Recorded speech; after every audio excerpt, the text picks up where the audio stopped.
અરવલ્લી જિલ્લાના મોડાસા ખાતે આવેલી ધીમલા ગાંધી ઉચ્ચતર કેળવણી મંડળ સંચાલિત NS પટેલ લો કોલેજ દ્વારા જાણીતા એડવોકેટ સ્વર્ગવાસી RM મહેતાની 11મી વ્યાખ્યાનમાળા અને કોલેજનો વાર્ષિકોત્સવ કોલેજોએ કેળવણી મંડળના પ્રમુખ ડોક્ટર અરુણ શાહના અધ્યક્ષ સ્થાને યોજ્યો હતો।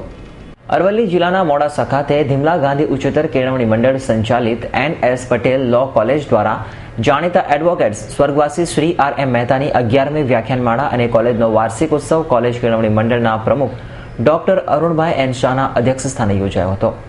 વ્યાખ્યાનમાળાના મુખ્ય મહેમાન તરીકે પૂર્વ ડિસ્ટ્રિક્ટ અને સેશન જજ, રાજ્યના પૂર્વ કાયદા સેક્રેટરી અને ચૂંટણી કમિશનર PJ ધોળકિયા અને નિરમા યુનિવર્સિટી કાયદા શાખાના ડીન ડોક્ટર પૂર્વી પોખરિયલ તથા લો કોલેજના પ્રભારી મંત્રી શ્રી સુરેન્દ્રભાઈ જશા ઉપસ્થિત રહ્યા હતા।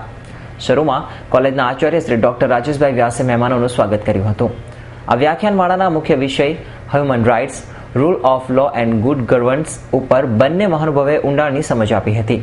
આજે દેશભરમાં માનવ અધિકારોનું ડગલે ને પગલે હનન થઈ રહ્યું છે, ત્યારે આવા વક્તવ્યો વિદ્યાર્થીઓને ખૂબ જ ઉપયોગી બનશે।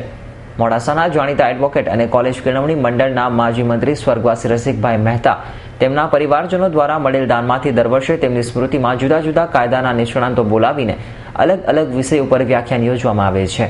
આ પ્રસંગે લો કોલેજના વિદ્યાર્થીઓ દ્વારા સાંસ્કૃતિક કાર્યક્રમ અને તેજસ્વી વિદ્યાર્થીઓને શિલ્ડ તેમજ પારિતોષિક મહેમાનો દ્વારા અર્પણ કરવામાં આવ્યા હતા।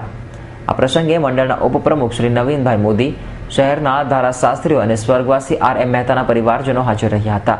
આ સમગ્ર કાર્યક્રમનું સંચાલન પ્રોફેસર અશોકભાઈ શ્રોફ અને પ્રોફેસર રોહિતભાઈ વોરાએ કર્યું હતું। Bureau report S9 news, Aravalli.